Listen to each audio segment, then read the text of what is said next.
মরণফাঁদ চট্টগ্রাম কক্সবাজার মহাসড়ক। আর কত কান্না, আর কত লাশ, আর কত আহাজারি, কখন থামবে এই মিছিল? এই মিছিলের শেষ কোথায়? কে দিবে এর উত্তর?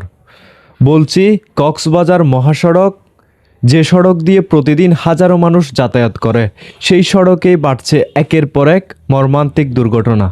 আজকে সকালেও একটি দুর্ঘটনা ঘটেছে, আপনারা যেটা সম্পর্কে অবগত আছেন। দুইটি মার্সাবাস একের সাথে এক মুখোমুখি সংঘর্ষে 10 জনেরও অধিক জায়গায় মৃত্যুবরণ করেছেন এবং অনেকে হতাহত হয়েছেন। গাড়ি দুইটির অবস্থা একদম খারাপ এবং প্রতিটি দুর্ঘটনার পর বাড়ছে স্বজন হারানোর কান্না। একটি মুহূর্তে শেষ হয়ে যাচ্ছে অনেক পরিবারের স্বপ্ন। স্থানীয়দের দাবি, মহাসড়কে বাড়াতে হবে নজরদারি এবং ট্রাফিক আইনের কঠোর প্রয়োগ, কারণ একটু অসতর্কতা মানেই বড় দুর্ঘটনা।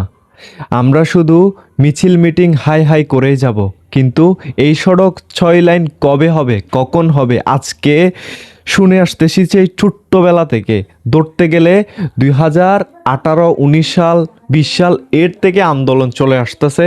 দেখতেছি শুধু কয়দিন আন্দোলন চলে, এরপর যার মতো সেই, কোনো পরিবর্তন দেখতেছি না।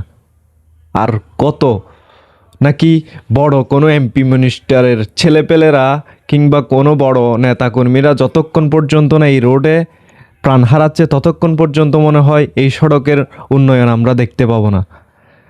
আপনারা এই দুর্যোগ মোকাবেলা করবেনই বা কীভাবে? আপনারা তো যাদের একটু রিচ আছেন তারা তো এরোপ্লেন দিয়ে আসতেছেন, যারা মধ্যবিত্ত তারা না হয় বাসে চলাফেরা করতেছে, তাদের কি দুর্গতি হবে? তারা তো প্রতিনিয়ত এই ছোট্ট রোড দিয়ে চলাফেরা করতে গিয়ে নানান দুর্যোগের শিকার হচ্ছে, নানান দুর্ঘটনার শিকার হচ্ছে। এদের দায়ভার কে নেবে?